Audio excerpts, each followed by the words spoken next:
Welcome to the Michigan Man Podcast on Wolverine Sports Radio, a member of the V Sporto Network, and in partnership with SB Nation's Maize and Brew, for Wolverine fans from coast to coast.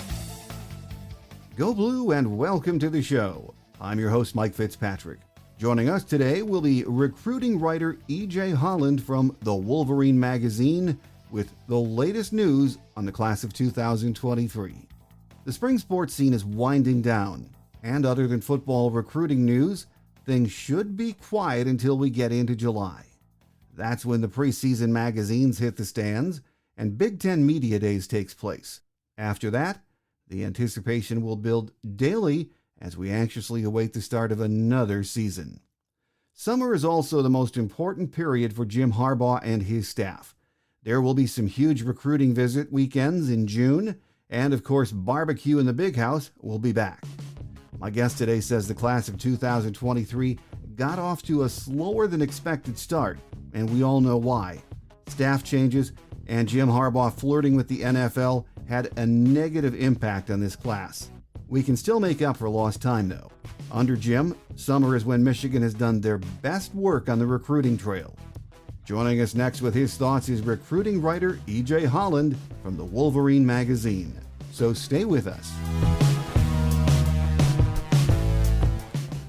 Here with us on our game day segment this week, as we, of course, talk recruiting, is EJ Holland from the Wolverine Magazine. It's been a while, EJ, but great to have you back with us. I appreciate it. Thanks for having me. Well, as we all know, these summer weeks and months are just really important in the recruiting process for the class of 2023. Last week, there was a lot of buzz on Friday. Five-star quarterback recruit Dante Moore from Detroit King was visiting Ann Arbor. I mean, he's been there before, but it is becoming very, very important to get this guy to commit, isn't it? Yeah, I mean, you can easily make the argument that Dante Moore is the most important recruit of the cycle. I think the only other prospect that compares is fellow five-star athlete Nicholas Harbor. But, I mean, Dante plays the most important position in football. He's right in Michigan's own backyard. The Wolverines have been recruiting him since he was a seventh grader. I mean, he's a supreme talent. He's the number one guy on the board for a reason. I mean, Michigan hasn't even offered any other quarterbacks this cycle other than Arch Manning, but obviously Arch is a long shot. I think Dante's been kind of that staple for this Michigan staff for not just this recruiting cycle, but for years. Like I said, they offered him as a middle schooler. Jim Harbaugh has personally built a relationship there. I mean, I think Dante is that true prize in this recruiting class. A lot of writers, it seems, think that Notre Dame is the leader right now for Dante's services, probably because Marcus Freeman is doing really an outstanding job recruiting this cycle. Michigan and Notre Dame compete for many of the same players year in and year out, EJ, but it seems like in this cycle, we're going head-to-head with them on a lot of guys. Yeah, definitely. I think Notre Dame's done a good job with Dante. I think they built some momentum here in the offseason. They hosted him on a visit, and many thought he was going to commit during his time in South Bend. Obviously, that did not happen.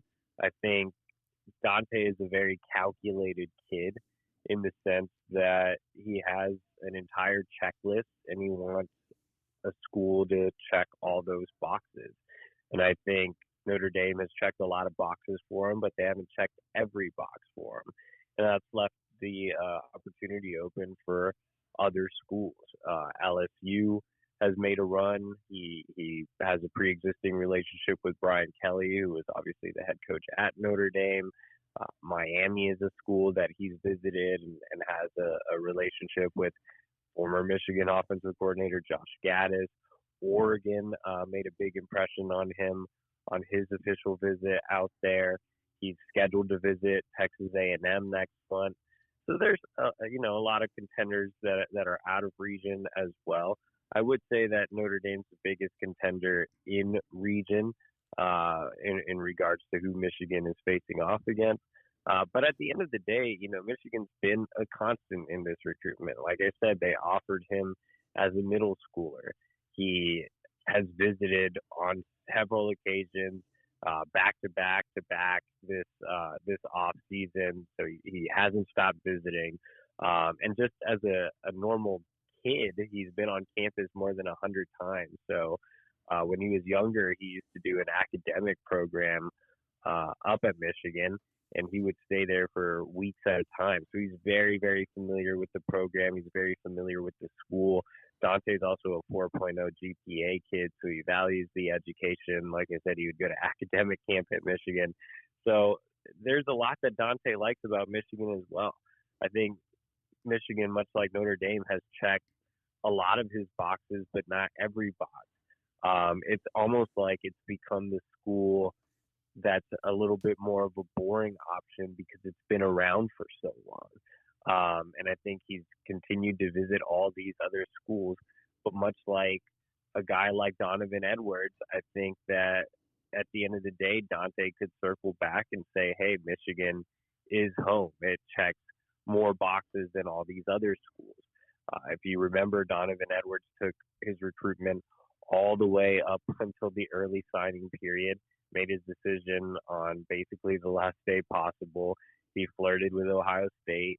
He flirted with Georgia, and he picked Michigan. And I think Dante could see a similar path. He's wanting to wait. So just because he's a quarterback, that position naturally commits earlier on in the recruiting cycles. Dante's not going to do that. He wants to wait until late summer. I just talked to him yesterday. He told me he could take his decision into the fall. We even joked about him potentially pulling off with Donovan Edwards and just announcing on signing day. And I mentioned Donovan, and it's interesting that Michigan had Donovan Edwards on campus on Friday to spend time with Dante Moore. They went axe throwing. Donovan kind of gave him a rundown of his recruitment, gave him a little bit of advice, gave him some insights into Michigan. And that's the perfect guy for Dante to talk to. There's been some negative in-state perception over the last couple of cycles.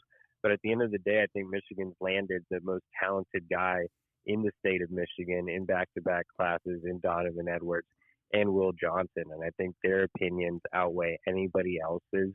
I think Moore really values them as peers. He looks up to Donovan. He played 7-on-7 with Will Johnson and was part of the Sound Mind, Sound Body program with him. And both are very, very involved in his recruitment. Like I said, Donovan spent the day with him on Friday. Will has talked to Dante about joining him up in Ann Arbor, and they have seen each other a couple of times this off season. So look, I mean, he is comfortable at Michigan, maybe a little bit too comfortable, which is why he's expanded his options. Notre Dame has made him the number one guy as well. They've talked to him about coming in and playing as a true freshman. Depth chart has been used against Michigan because, Cade still has some eligibility. JJ has the eligibility. Obviously, Dante, growing up in the Midwest, is very familiar with JJ and him being labeled as the guy that's going to get Michigan over the hump. And I think that's kind of, put a little bit of a roadblock up for the Wolverines in landing Dante.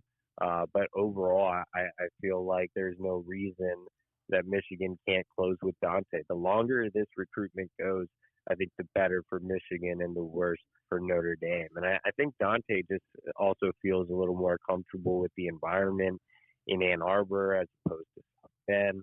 But on the flip side of the coin, I think he might have a better relationship, with Tommy Rees, the offensive coordinator at Notre Dame, than Matt Weiss, the offensive coordinator at Michigan.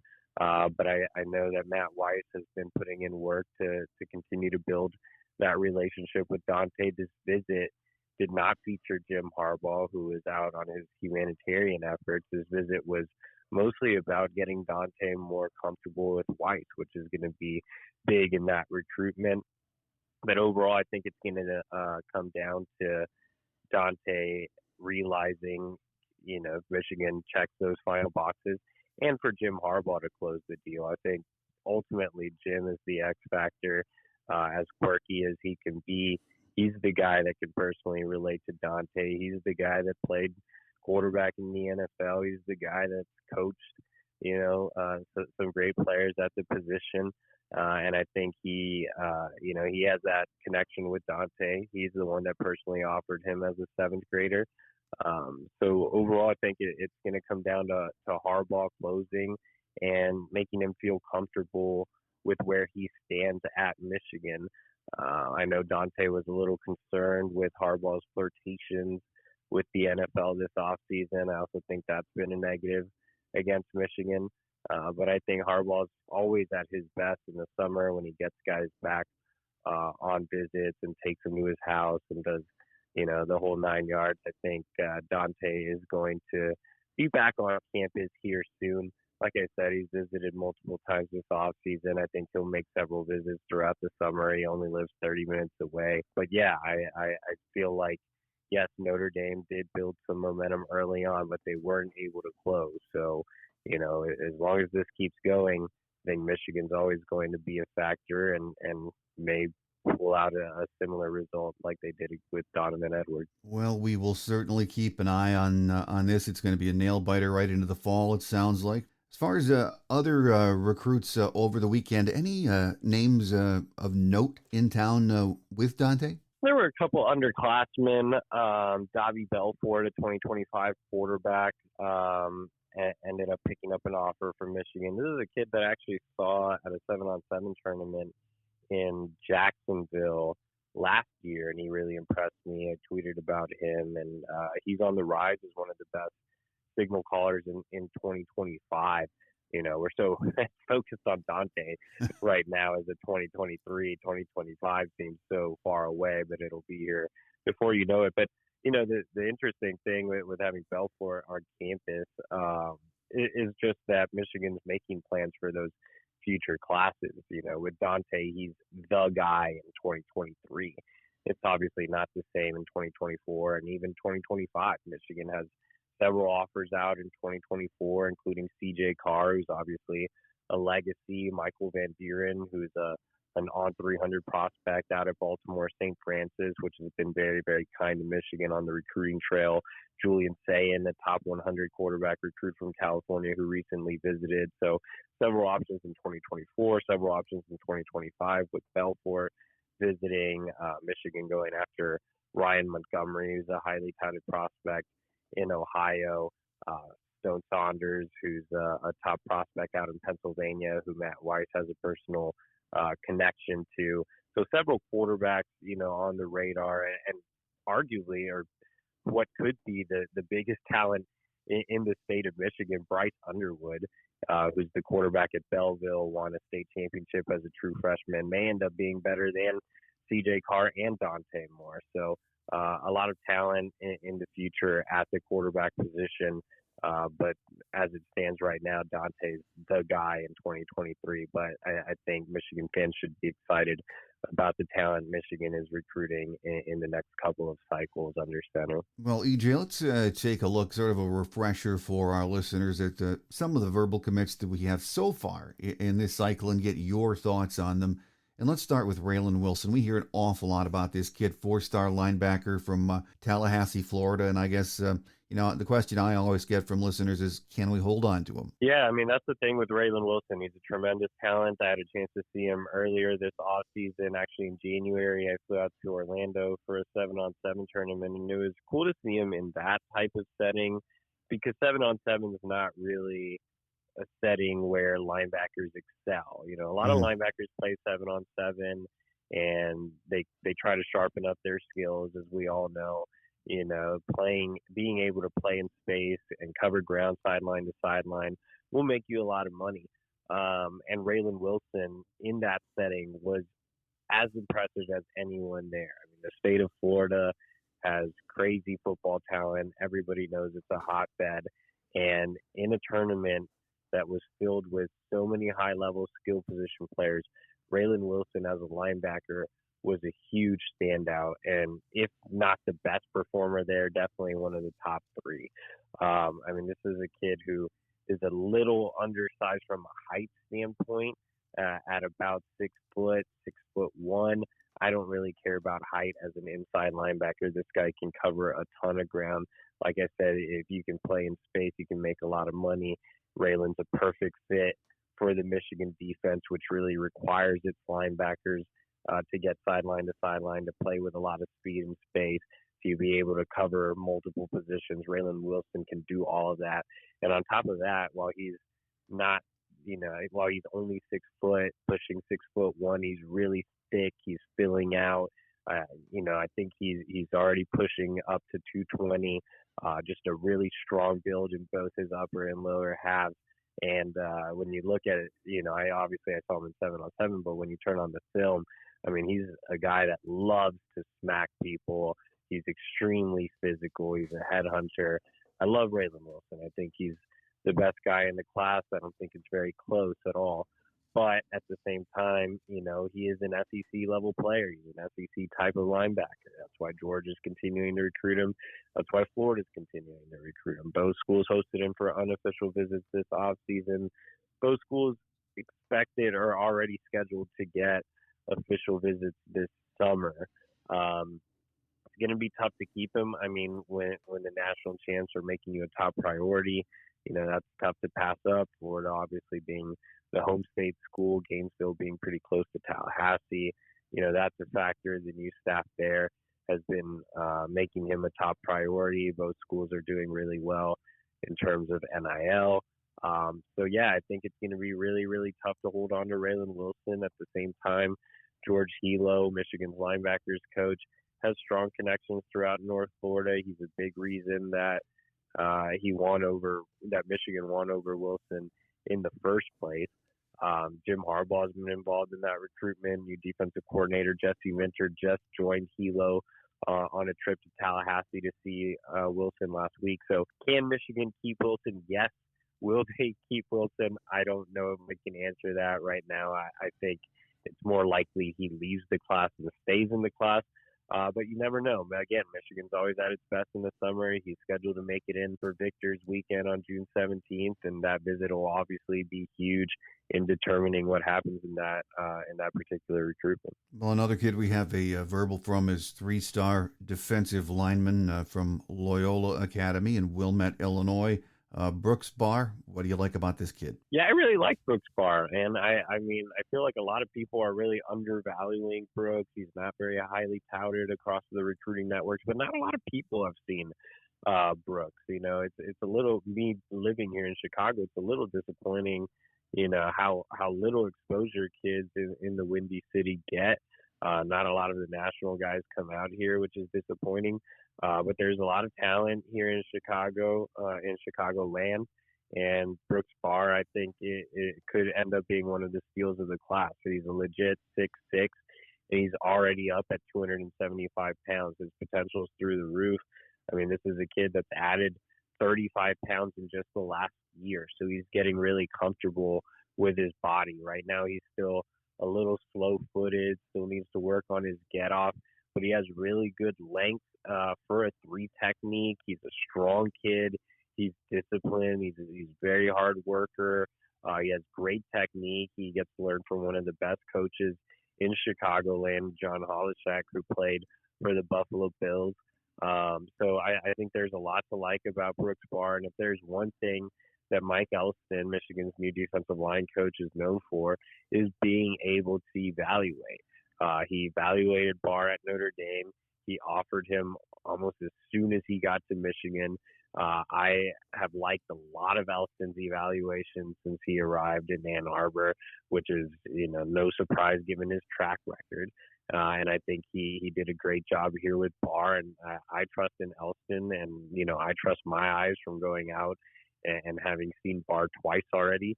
And I really like this take. I think he's a kid that's going to outplay his ranking. Well, one of the commits that fascinates me is a local kid from Dexter, Cole Cabana. He is a 4-star running back, and from what everyone says, the guy can just flat out fly. Yeah, that's the thing with Cole. I mean, he runs 10.5, 100 meter, I think is his PR.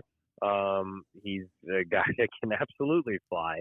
Anytime you have that type of speed, you can use it on the football field. I don't think Cole. I have a really tough time rating Cole, because I don't think Cole is an every down back. I don't think he's a guy that's going to get, maybe first and second down carries. He could, in certain times, but I think he's more of that third down back, or I think he's a guy you put in the slot, or a guy you use in the return game. He has a little bit of a slender build. My fear is that he becomes more of a Sam McGuffey type. But I do think anytime you have that speed, you can utilize it. And I think Jim Harbaugh and Matt Weiss and Sharon Moore can utilize that type of speed. What I want to see from Cabana this season is just, first of all, Dexter doesn't play in a very strong league with strong competition, but I just want to see more from Cabana as far as what can you do other than just run fast. I know he can catch, I know he can run fast, but I'd like to see how elusive he is in the open field. I'd like to see how tough he can run between the tackles. I'd like to see more of his vision. I'd like to see how well he does with cutback lanes. There's a lot I just want to see from Cabana as a pure running back. Right now, I think he's a fast athlete playing football that, again, you can do a lot with. And this isn't me underrating Cabana. I think he can be very effective if you use him the right way. But I am not sure he's a full-time running back. I think a lot of questions with Cabana will be answered here as a senior. Well, another in-state kid that we have a verbal from is Samir Morgan. He's a 3-star wideout from West Bloomfield. What can you tell us about him, EJ? Yeah, Samaj is a prospect I'm very, very familiar with. I've seen Samaj more than any of the commits in the class. I feel like I've seen him live like upwards of 15 times. So I really like Samaj. I think he's an explosive slot receiver. He is kind of built a little bit like a running back. He has a really thick lower half. He's a strong kid. He is short. He's right at about 5'9", but he's solid. I think he can take the hits. I think he has that explosion. He looks fast on the football field. He can take the top off of defense. I watched him last year against Rochester Adams, and I mean, he went vertical a couple times, including late in the game, to almost help West Bloomfield rally in that game. But he's a guy that can stretch the field. He's a guy that can kill you over the middle. Again, he's very elusive and explosive in the open field. But the thing with Samaj is he looks fast on the football field, but his track times don't match up. So it's really hard to gauge just how fast he is. And track times are very nice when, rating kids. Obviously, 100 meters has been a big thing in determining first-round draft pick potential or just draft pick potential overall. But I think watching Samaj, it's clear he's very football fast. But the biggest thing that stands out about Samaj is just he has that dog mentality. He's a guy that's extremely tough. He's gritty. He bleeds maize and blue. I talked to Curtis Blackwell, his 7-on-7 coach and one of the most prominent recruiting figures in the Detroit metro area. And he told me he's the type of kid that wins you rivalry games. And I think that's a big thing with Samaj is he's a kid that others gravitate towards, and he's a kid that's going to do everything you want for the program. He's a West Bloomfield kid. He played for Ron Bellamy. Bellamy obviously coaching wide receivers now. I think is going to get the most out of him. And the good thing about Samaj this offseason, I think he's taken the next step in a lot of areas of his game. He's become more of a natural pass catcher. He's become more of an explosive route runner. Everything Samaj does is very angry. His route running is angry. He attacks the ball when catching it. So I like Samaj. He's a great competitor. Again, he has that dog mentality that's often overused, a phrase that I don't really like to use, but I think if you're going to describe anybody as a dog, it's definitely Samaj Morgan. Well, joining Cole Cabana as a running back commit is Ben Hall from Kennesaw, Georgia. He's a 3-star running back. Tell us about him. Yeah, I got my first look at Ben Hall this spring. I really like this kid just from a personal standpoint. He's a really smart kid. He's part of the leadership council at his high school. He does everything the right way. High GPA kid. I believe he carries about a 3.9. So again, smart leader, fits that Michigan mold. As far as him as a player, he's right at about 5'10". He's 227 pounds, and when you look at him, he's just built like a truck. I mean, his lower half is incredibly impressive. His thighs are huge. And with his upper half, he's kind of chiseled up, but he can still add even more weight. I mean, this is a guy that could be like a 5'10", 245-pound bowling ball. When I was out in Georgia, a coach at another school actually compared him to Michael Turner, who had a successful NFL career playing for the Atlanta Falcons and San Diego Chargers. And I love that comparison. I think Ben Hall can be exactly that type of player. And Michael Turner's not, maybe as well known as his Chargers counterpart, LaDainian Tomlinson, but he, again, was a very productive player. He had multiple 1,000-yard seasons in the NFL. I think Ben Hall can fill that Hassan Haskins type of power back role. I think with Hall, I still have questions in regards to his speed. I know he can run over people between the tackles, but I'd like to see him improve his vision. I think he's going to get great coaching from Mike Hart. I think Mike Hart sees a little bit of himself in Ben Hall, which is why he took him so early. I know there was a lot of discussion on whether Hall should have been a take this early in the cycle, but obviously Hart sees something special in him, and Hart's done a tremendous job of coaching up backs that are in the same mold as he was. So I think the pieces are in place for Ben Hall to outplay his ranking and be successful. I'm not extremely high on Hall as a recruit. I think I would rate him as a high 3-star, and it was kind of the same opinion I had of CJ Stokes last cycle. But I think both guys are just such great fits at Michigan, great scheme fits, great fits on and off the field, and have Mike Hart as a mentor. I think both Stokes and Hall are more than capable of outplaying my opinion on them, just because everything's kind of there for them to find success. Well, the next young man I wanted to talk about is our kicker, Adam Samaha. He's from New Boston here and comes out of my old league, the Huron League.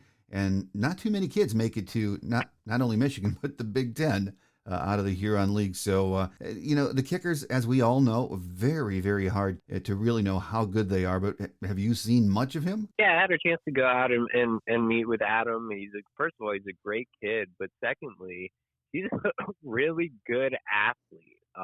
This is a kid, if you look at his basketball mixtape, it is impressive. He can windmill dunk. He can hit a long-range 3. His dad was actually part of the basketball program at Michigan, so he knows a little thing or two about playing some hoops. But as a pure kicker, that's what he is. We saw Tommy Doman, in the previous cycle, the 2021 cycle, and he was more of a combo guy. He was a taller, big leg punter that could also kick. Adam is more of just a pure kicker. He can punt if you need him to, but he's a guy that's going to focus on field goals and extra points and kickoffs. But he has a big leg as well. I just saw a video of him hitting a 55-yarder at a corn blue camp last week. So he's very accurate in all levels. His coach really praised him for just being extremely consistent.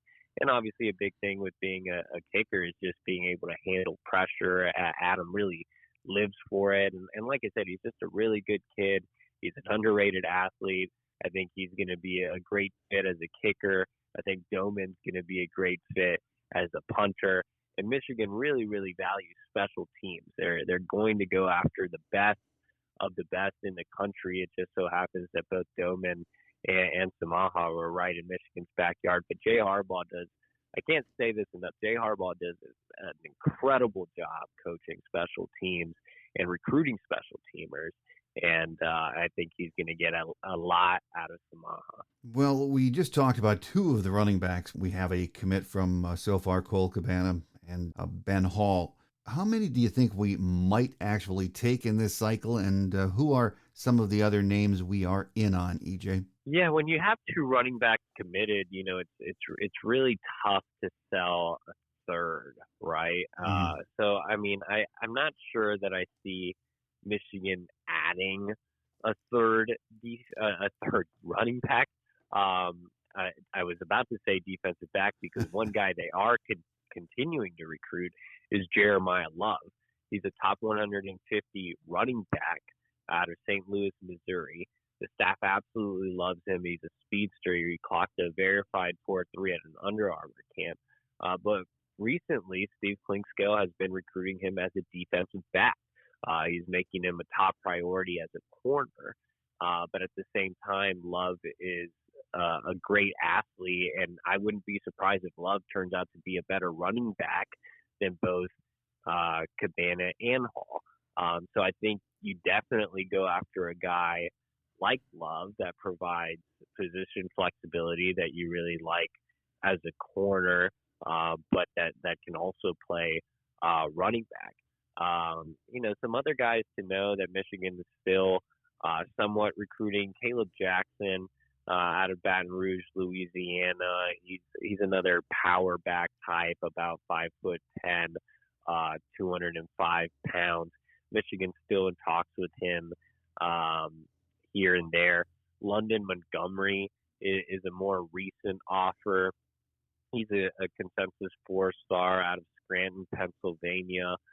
He's a little more of a wiry, pass-catching type of back that can play in the slot. I had a chance to see him at a camp here in Ohio recently. I think he can do some different things within the offense, but that's about it. There are a couple guys that they're monitoring as potential third backs, but I think really Michigan has its power back in Hall, its speedy back in Cabana, and can be selective if they do want to try to go after a third back and continue to recruit elite level athletes like a Jeremiah Love, who can also be a high end corner. Well, as we know, Michigan would like to, as always, build up that interior offensive line, or at least get as many really top-notch prospects as possible. Right now, we are in on some good ones, like Amir Herring, who's another local kid out of West Bloomfield.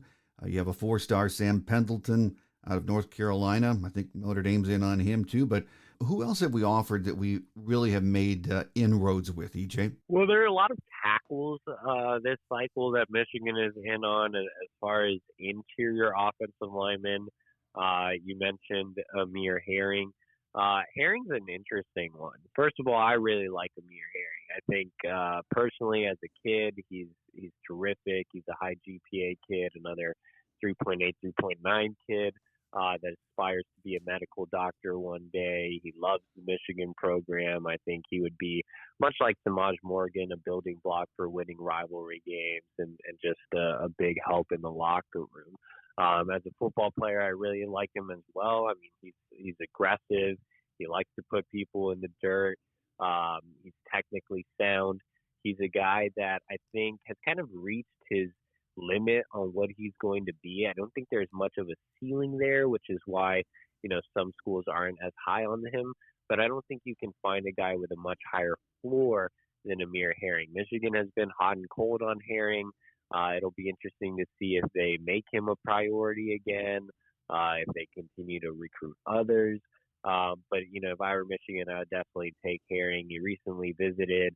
I know he'd love to come back for an official visit. It's just more so Michigan continuing to monitor some other guys, and I think there's a little bit of concern in terms of his ceiling. But other guys to know as interior guys, and going back to Herring very quickly, he's a guy that can play guard and center. Another guy that can play guard and center that Michigan is very high on is Landon Hatchett out of the Pacific Northwest. He's a kid that's visited Michigan on multiple occasions. He's not super highly rated. He's only a high 3-star, but I know Michigan values him a ton. I actually had a chance to see Hatchett when I went to Seattle last year for Michigan's summer satellite camp, and it was actually at that camp where Hatchett got to work with Sharon Moore, who also made the trip to Seattle. And I know that Moore really liked him at that camp. Like I said, Hatchett's rewarded Moore with a couple of visits, is now scheduled to make an official visit next month. So Hatchett's a guy that Michigan is definitely prioritizing in the interior of the offensive line. You mentioned Sam Pendleton. He's off the board. He committed to Notre Dame recently, so no longer really a viable option. Another guy that Michigan really likes is 4-star Roderick Kearney out of Orange Park, Florida, which is in the Jacksonville area. Just a 300-pound mauler, kid that George Hilo has connections to. Again, Hilo very well connected throughout North Florida. Michigan trying to get him on campus for an official visit next month.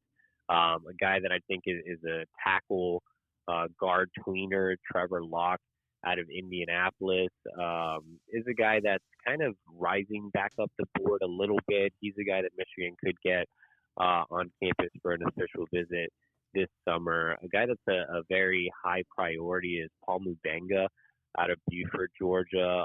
Beaufort produces a ton of high-level talent out in the Peach State. He's scheduled to come in for an official visit on June 10th. Another guy that Coach Moore is very high on is Ian Reed out of Austin Vandegrift. Listed as a tackle, but likely to play interior. I think he's a really, really good prospect in the interior of the offensive line.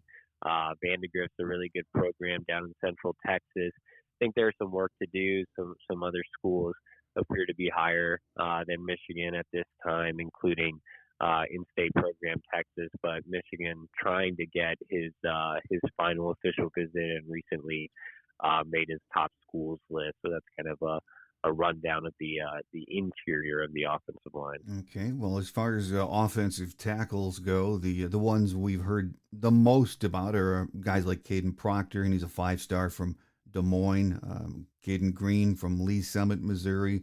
A 4-star kid, Charles Jagusa, who I've heard a lot about. And you mentioned Trevor Locke from Indy as an inside guy, but Michigan is also interested with him and possibly on the outside too, aren't they? Yeah, Locke's an interesting kid. I went out and I saw him at Roncalli, and just sizing him up, it looks like he's a guy that's going to move into the interior, but he's definitely more of a flex guy, a guy that could be a right or a guy that could move down to guard. I don't think he's a center type like a Herring or a Hatchet, but I do think he's a guy that could slide inside or play tackle later on in his career. He's definitely he's one of the more interesting prospects on the board right now, especially since he's a guy that was high on Michigan early. They kind of cooled on him and now have kind of shown a little more interest. So he's one of the more interesting guys that I'm following on that board. We have offers out for some really top-notch defensive line prospects like Jason Moore out of DeMatha,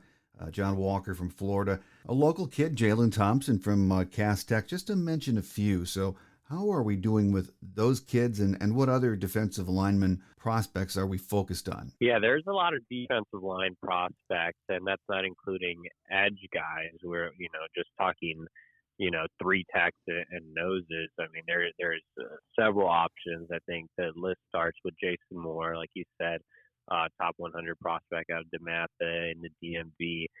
Just saw him a couple weeks ago. Really, really like his frame. He's an athletic, long 3 tech that still can add some weight, but is very solidly built at about 6'6", 265 pounds. He's coming in for an official visit, also has official visits set with Notre Dame and Ohio State. I think right now Notre Dame has the edge going into the summer. He's never been to Michigan. I think Michigan can really move the needle on his official visit. Mike Elston actually originally recruited him at Notre Dame, so the connection there is really strong. I think Michigan's probably second or third right now, but again, I think his recruitment will really be determined with the summer visit. You mentioned John Walker out of Central Florida. He's a big nose guy, 310 pounds. I think that one's kind of turning into a Michigan-Ohio State battle. I'm curious to see where exactly he stands on the Ohio State board. I know he really, really likes Michigan. I was just in Florida literally Friday and was going to drive up to see him at his spring game, but that got rained out. So I haven't had a chance to see him live, but he fits that mold as a nose, and he is a top priority again coming in for his official next month. Some other guys to know, the top nose on the board is Jordan Hall out of Jacksonville West Side, another 300-pound kid that just plugs up the middle, an elite talent. Michigan working hard to get him in for an official visit. Another 300-pound mammoth that I saw in the Peach State was Caden McDonald out of North Gwinnett, which is a great program in the Atlanta area. Michigan working hard to get an official visit from him. Some other three techs to know. Sadiq Clemens out of Henderson County, Kentucky. Not a lot of buzz on him, only a three-star prospect, but I think Michigan actually leads for Clemens right now, so he's a name for Michigan fans to get really familiar with. A guy that Elston really likes is Kelsey Howard out of Las Vegas. Elston was just at his spring game a couple of weeks ago. Really athletic type of guy, wrestling background, track and field background, basketball background, just all-around great athlete at about 6'4", 255 pounds, so not as filled out as some of these other three tech guys, but Howard offers length and athleticism. He's coming in for an OV. Another guy that Elston went out to see that I really like is Xavier McLeod out of South Carolina. He's gotten so big. He's about 6'5", 300 pounds. He can be a nose. He can be a three tech. I think he's an elite talent. I think some sites have him really underrated. Others have him as a top 150 prospect. I'm really, really high on McLeod. I think he's a tremendous talent as well. You mentioned Jalen Thompson out of Cass Tech. I think with Elston coming in, he's a little lower on the board, so it doesn't seem like they're making the in-stater too much of a priority. But some of the guys I mentioned are definitely guys around the top of the board. Well, sticking on the defensive side, I know we've been interested for a long time in Cormani McClain, and he's a 5-star kid from Lakeland, Florida. So how are we doing with them, and who are some of the other prospects that we're looking at back there? Yeah, Cormani McClain's still the top guy on the corner board. I think it's safe to say that he's probably trending away right now. Florida is the overwhelming favorite. If he were to pick a school today, I do think it would be Florida. Steve Clinkscale's still trying. He was down there in the Sunshine State seeing him a couple of weeks ago. So Michigan's still involved, still in the mix, but going to be a really, really tough pool. So I'm not super excited about where Michigan stands there right now.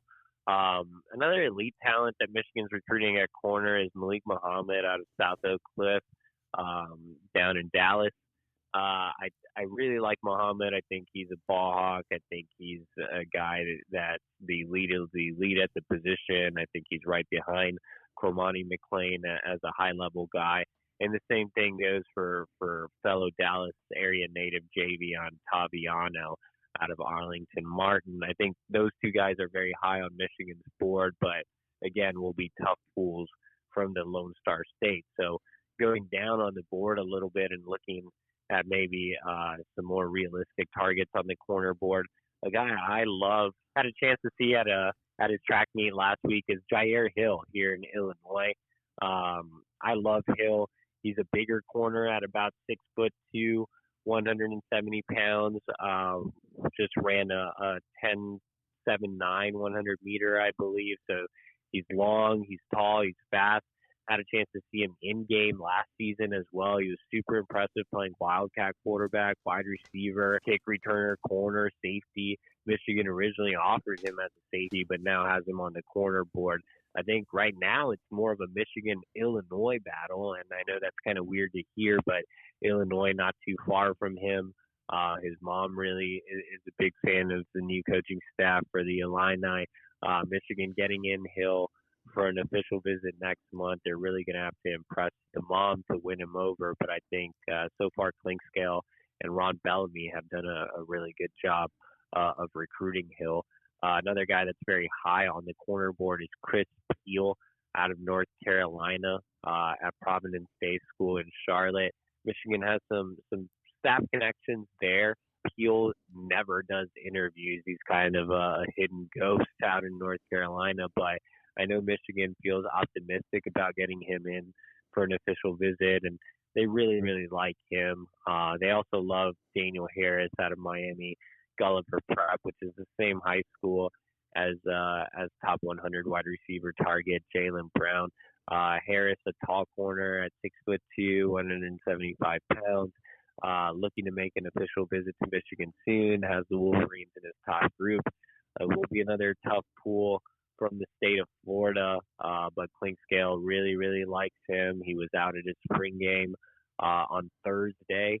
I was there as well and was really impressed with Harris. So those are some of the guys that are high on Michigan's board as pure corners. Well, as of right now, we do not have a safety commit, and I believe the last that I saw, we have 29 offers out there for safeties.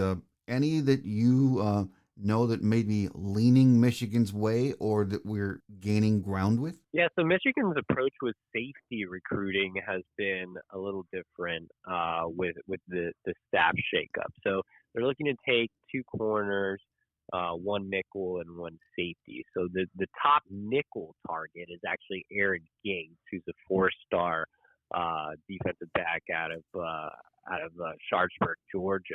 He's currently committed to Florida. But he is scheduled to visit Michigan for an official visit next month. He was actually just on campus for the spring game in April. I really like where Michigan stands with Gates. I have a flip pick in. I think he's going to be the nickel take. Safety is a little more interesting since they're only looking at taking 1. The top guy on the board is actually Notre Dame commit Peyton Bowen, who's a top 50 prospect nationally. He's from Den Geyer, which is also in the Dallas area. One of the premier programs in the Dallas area, actually reached the state finals in the toughest classification in Texas. And Bowen's a star player for them. He's a great talent on the back end. I think it's really interesting that Michigan is slated to get him on campus for an official visit on June 17th, especially since Notre Dame is trying to implement, one of those stupid no-visit policies that I think, that's another story for another day. But I think those policies are dumb.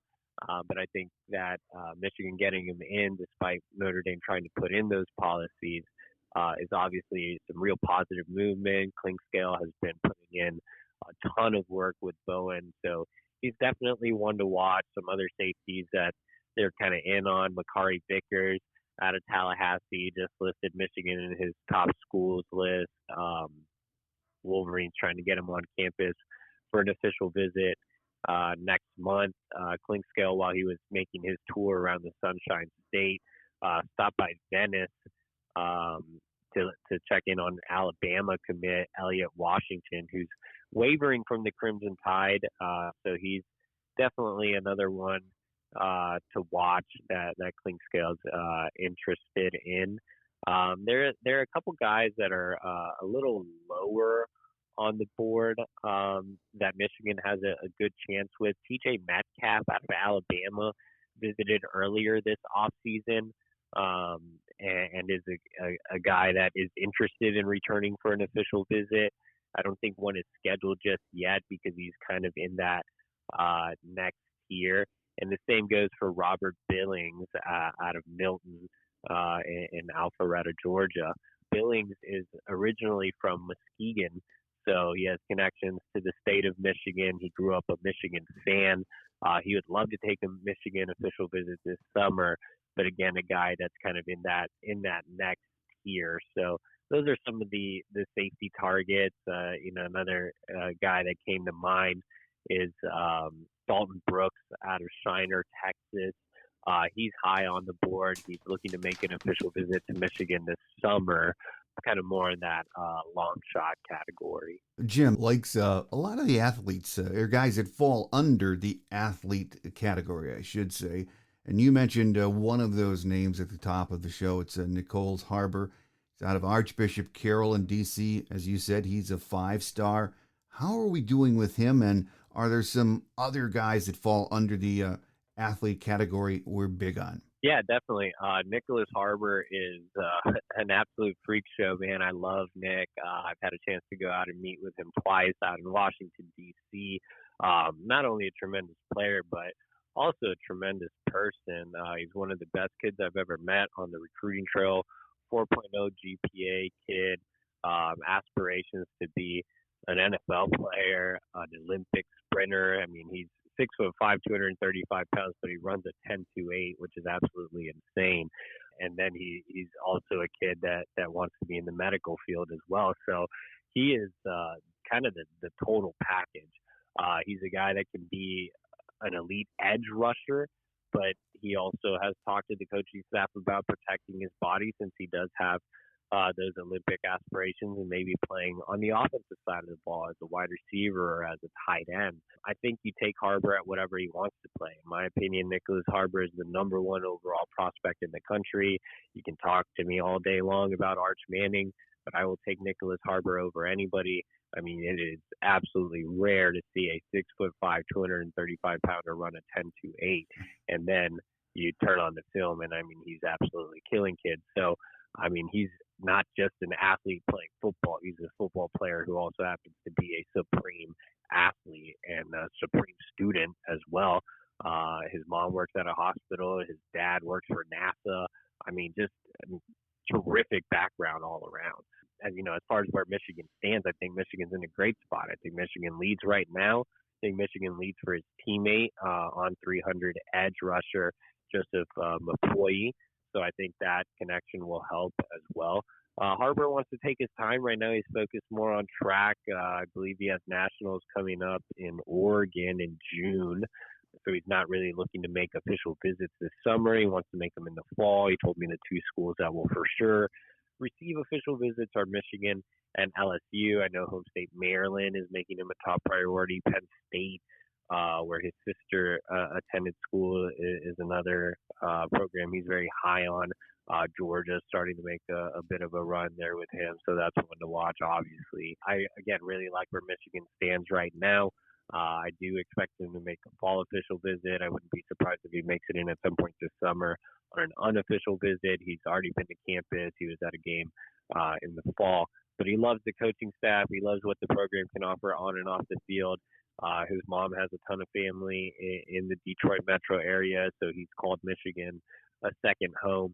And Michigan's giving him the flexibility to play whatever he wants. And they're really pitching him hard on the track program as well. So love what Michigan's done with Nicholas Harbor. Another kid that falls in the athlete category that's very, very high on the board is Jacoby Johnson out of Mustang, Oklahoma.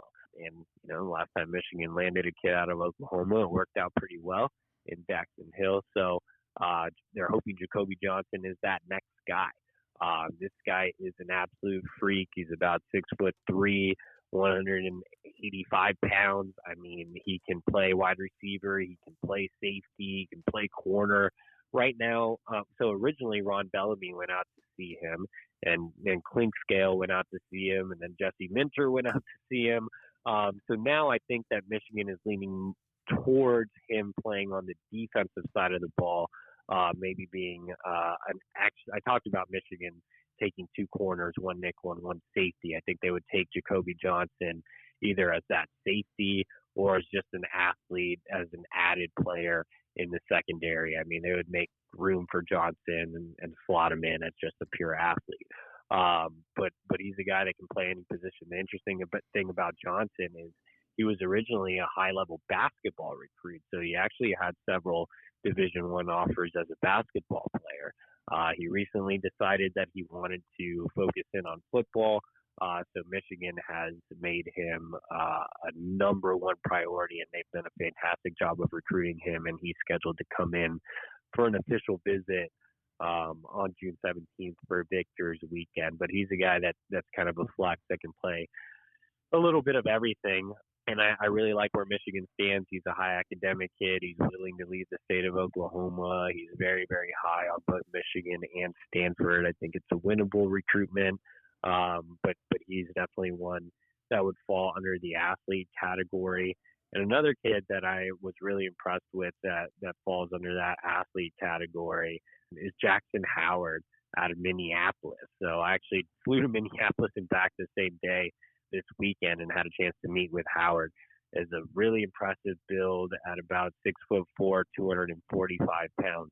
He was originally a 50-plus offer kid as a tight end. He's added some weight. He's really filled out his frame. And now schools are looking at him more as more of an edge guy. Both Grant Newsome and Mike Elston have been involved in this recruitment.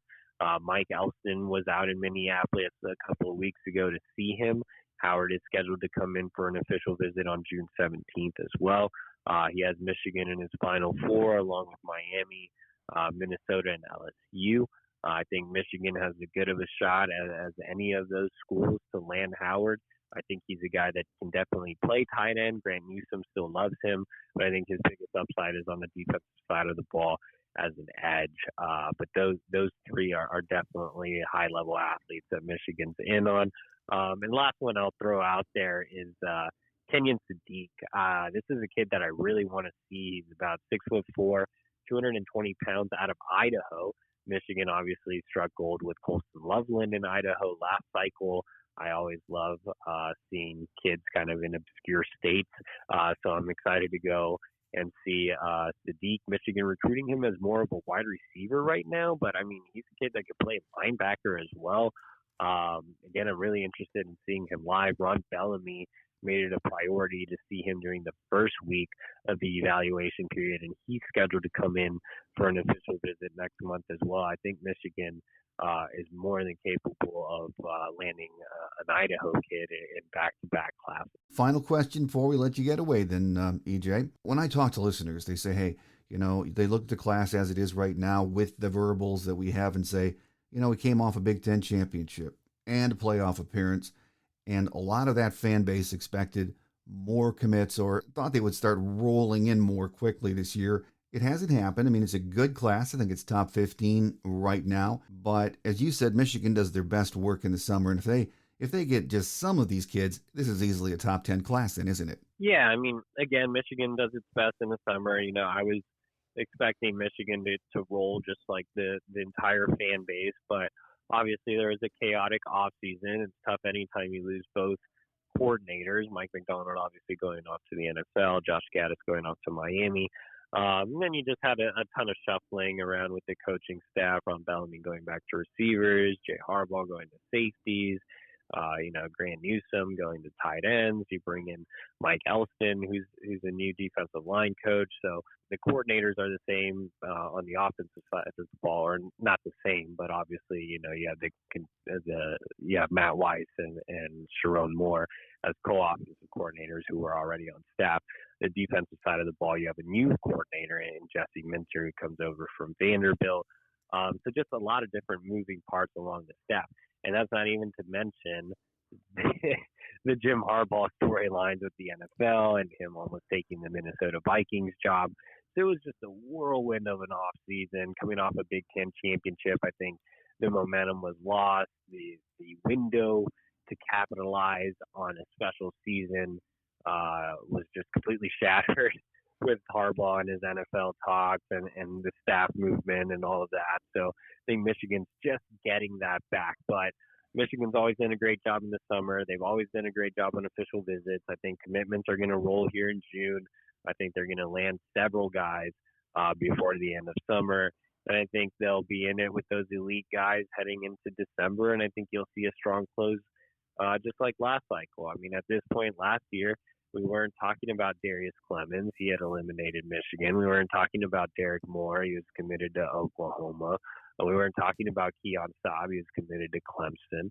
So you just never know what happens in recruiting. I think Michigan's more than capable of staying in elite recruitments and winning them late. And Michigan's also great at finding hidden gems late. Nobody knew who Mason Graham was at this point last year. Now he's one of the biggest freshman standouts of the spring. So I think Michigan's going to be just fine. They'll finish with a top 10 class just like they always do, so no need to panic. Here with us on our show today has been recruiting writer EJ Holland from the Wolverine, recruiting analyst for the Wolverine. He does such a fantastic job, as you can tell by listening. And it is so important with the recruiting season, June, July, and August. As you said, Michigan will be doing their best work, or usually does their best work in the summer. There's going to be a lot to talk about, and we hope to get you back on the show in the coming weeks and months and talk more recruiting. Yeah, thanks for having me, Mike. Anybody that's listening, if you're not subscribed to the Wolverine, you can subscribe now, $1 for 1 year. So that's obviously cheaper than a cup of coffee. I don't think you can buy anything. I don't think I could buy you anything, Mike, for $1. So you can subscribe for $1 for 1 year. Just thought I'd plug that in, but I appreciate you for having me on the show.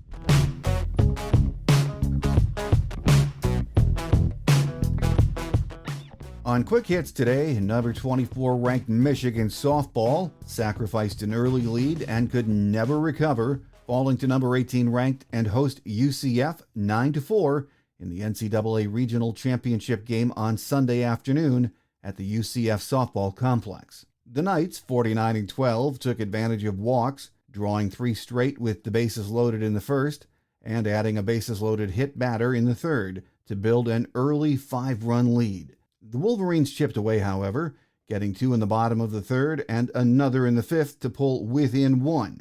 That was as close as Carol Hutchins' team would come to taking the lead.